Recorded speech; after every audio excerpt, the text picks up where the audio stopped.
as mulheres devem se submeter ao marido, como fazem em relação ao Senhor, porque o marido é o cabeça da mulher, da mesma forma que o Senhor Jesus, como o Messias, como cabeça da igreja, mantém o corpo seguro.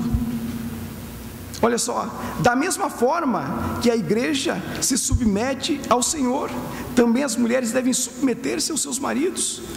E olha só, que interessante, com relação aos maridos, ame, olha só isso aqui, é muito forte, ame cada um sua mulher, como o Senhor amou a igreja.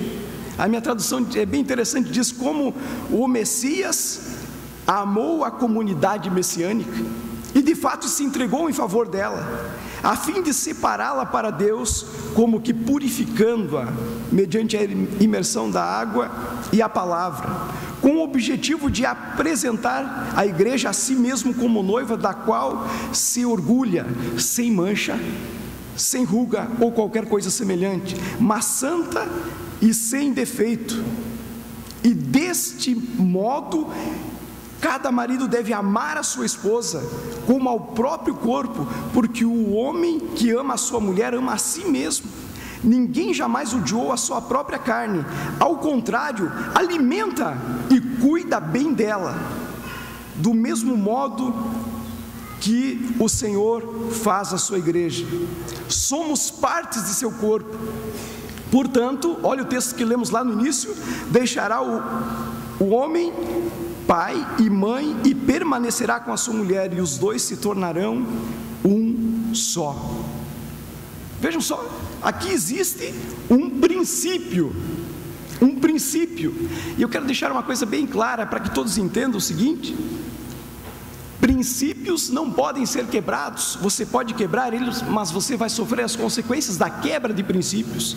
E nós encontramos uma série de princípios na palavra de Deus que são quebrados, e as pessoas muitas pessoas procuram o pastor, procuram os líderes, muitos líderes sabem disso. Você, irmão, lá no teu colega de trabalho, muitas vezes teu colega de trabalho te chama e abre o coração contigo, e ele relata, e nesse relato que ele está fazendo, você imediatamente começa a identificar uma quebra de princípios. E aonde há quebra de princípios, vem o quê? Vem consequências sobre a nossa vida. E começam as turbulências, começa a identificar aí uma família que guarda os princípios da palavra de Deus e uma família que não guarda os princípios da palavra de Deus. Uma família que realmente busca, eu quero crescer na graça e no conhecimento, e outra que fica estagnada e não quer crescer na graça e no conhecimento. E identificando esse texto, nós podemos identificar dentro do nosso lar algumas situações, definir algumas situações. Primeiro, nós temos que ter consciência, plena consciência de que o nosso casamento, o pacto que firmamos com a nossa esposa, ele é autenticado por Deus. É o Senhor que assina embaixo. É Deus, é projeto de Deus. Tem uma mídia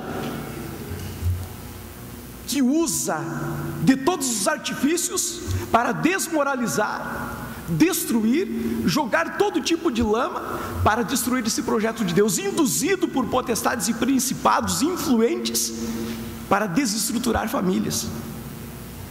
Segundo, esse casamento é um contrato social entre duas pessoas dispostas a servir. Aonde há dois dispostos a servir um ao outro e ao Senhor, as coisas vão bem. Agora, quando há um egoísmo profundo, não, só você me serve, eu não te sirvo, aí é um problema muito sério e muito grave, é uma quebra de princípio. O terceiro fator: casamento consumado é uma nova cultura, a partir de duas culturas que já existem. Deixará, o que diz a palavra? Deixará o homem pai e mãe, deixará a cultura que recebeu. Está trazendo consigo uma carga de conhecimento, de manias, de tantas coisas que vêm de casa, mas eles deixam lá e começam uma nova cultura, uma nova família. E portanto, numa nova família, papai e mamãe não mete o pé dele, ninguém fica metendo a mão e colher em casamento dos outros, nem que seja do filho. Você tem que ter consciência disso. Eu tenho uma filha maravilhosa e faço um monte de coisa por ela, mas tenho consciência do seguinte, que vai chegar um dia que vai chegar um camarada e vai pedir a mão dela em casamento, e eu não posso dizer, não, criei essa filha para mim, essa filha é minha, não, negativo, entende? Estou criando e vai chegar alguém e vai pedir um dia isso, vai ter que vir conversar comigo, com a mamãe Vive sobre isso. E eu não posso, de jeito nenhum, quando ela fizer a sua escolha, tomar a sua decisão, em momento algum, depois dessa tomada de decisão, eu vou lá e vou começar a apontar o que ela deve fazer, o que não deve fazer dentro da sua casa. Quebra de princípio, deixará o homem, pai e mãe, e estarão ali uma família. Você pode ajudar, pode fazer apontamentos, pode fazer conselhos, mas ficar metendo colher em casamento de filho, é problema, é quebra de princípio, e quebra de princípio traz maldição. Quarto fator, casamento é um pacto sagrado, está sendo desmoralizado, é social, público e monogâmico, um homem e uma mulher. O quinto fator, ele é para construir, a base do casamento é o amor, e o amor, tenho aprendido uma coisa muito interessante, que ele é produtivo. O amor não é improdutivo, ele é produtivo. Se você olhar alguém e dizer, eu amo muito e não for produtivo, esse amor não é verdadeiro, é conversa fiada, me desculpe, mas é conversa fiada, não é produtivo, e o amor tem que ser produtivo. E existem fases desse processo, até nós chegarmos a algumas coisas que fiquem claras para nós, dentro desse processo. Existem as fases, existem os primeiros tempos, os primeiros períodos, os primeiros meses, que é minha paixão, meu amorzinho, meu docinho de coco para cá, meu docinho para lá, meu amorzão para cá. Mas chega a segunda fase, que cai essa mística e começam a aparecer os nossos defeitos, e a gente, um começa a enxergar o defeito do outro, um começa a enxergar como o outro, as manias do outro, e há um desespero muito grande. Acontece um processo dentro dessa segunda fase, que é um desespero.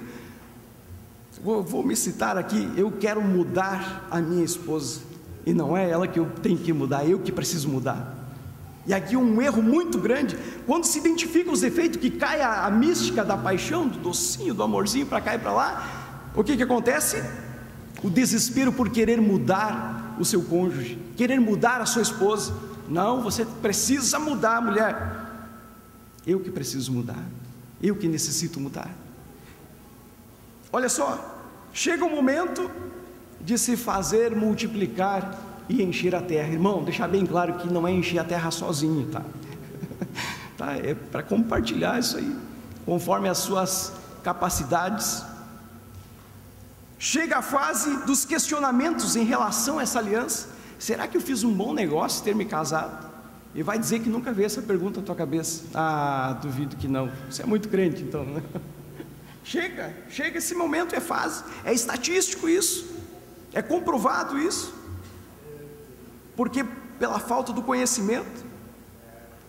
Mas a aliança é boa, os defeitos estão em nós,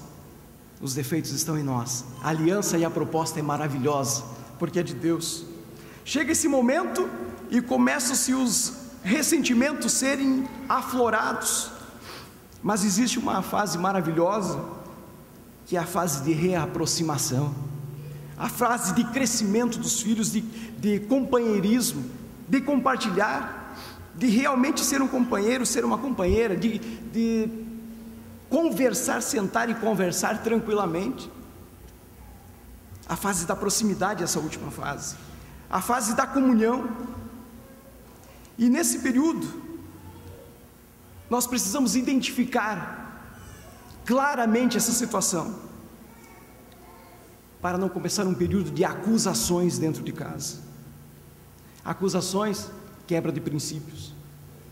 E a palavra diz que num casal aonde há quebra de princípios e aonde um não está muito correto com o outro, não está dialogando corretamente, não está se comunicando, está fechado, está guardando ressentimentos, a palavra deixa bem clara, essas orações são impedidas.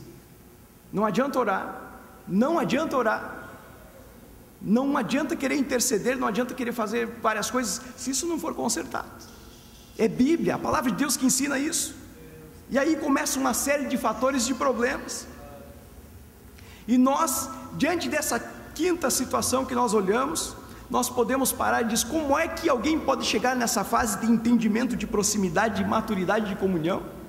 É um período de conhecimento ainda, claro que é um período de conhecimento, mas precisamos ter consciência de identificação das nossas diferenças, da minha diferença com a diferença da minha esposa, a diferença entre o homem e a mulher, as diferenças visíveis na anatomia, um homem mais forte fisicamente, a mulher mais frágil fisicamente, não é uma regra sem exceção.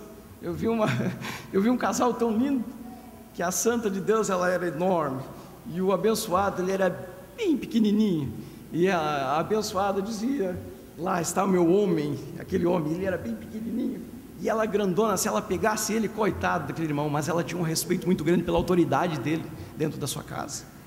Diferenças na anatomia, diferenças sexuais. É claro que para um bom entendedor, poucas palavras são entendíveis. As diferenças sexuais, o homem como um fogão a gás e a mulher como um fogão a lenha, quem entendeu, amém, tá bom, não preciso falar mais nada. As diferenças psicológicas do homem e da mulher, as diferenças emocionais, irmão, mas isso tudo é bobagem. Isso é o que causa um dos maiores problemas. Lar desestabilizado, igreja desestabilizada, lar desestabilizado, sociedade desestabilizada, lar com sérios problemas, resulta em todo um meio com sérios problemas. Por que você acha, irmão, você que leu o jornal essa semana, mais de 100 pessoas assassinadas, 139, a última levantamento que eu vi em São Paulo, na cidade de São Paulo, pessoas assassinadas, desestabilização da sociedade, porque problemas começaram dentro da família. Não é bobagem nenhuma, é a coisa mais séria do mundo. A família, ela é uma extensão da igreja. A igreja começa na família, a igreja não começa aqui quando nós entramos para dentro da casa de Deus. Nós podemos identificar essas diferenças. Um homem, razão e raciocínio, a mulher, uma intuição e um sentimento. O homem, uma inteligência mais abstrata, a mulher, uma inteligência mais concreta. A percepção do homem é de um conjunto todo, a mulher é mais detalhista. O predomínio do homem, força, a mulher, beleza. O homem conquista, a mulher atrai. O homem protege, a mulher quer ser protegida. O homem quer ser valorizado sim pela sua força, pelo seu trabalho, ser reconhecido pela sua esposa. A mulher quer ser admirada pela sua beleza. Eu vi um pregador dizendo o seguinte: nem que seja pela fé, irmão, mas admire a beleza da esposa. Nem que seja pela fé, tá? Olha só, o homem, desejo de satisfação imediata na questão sexual, a mulher não. A mulher deseja receber o afeto, o carinho, a proteção. Queridos irmãos, nesse complexo todo que começam a surgir vários problemas. Identificando isso, tendo essa identificação, nós podemos ir imediatamente para quê? Para os papéis fundamentais do homem e da mulher. Por que você acha que está um caos aí fora, irmão? Por que você acha que está um terror aí fora? Porque inversão de valores, inversão de papéis, inversão de coisas prioritárias por coisas supérfluas, e é o caos que acontece aí fora.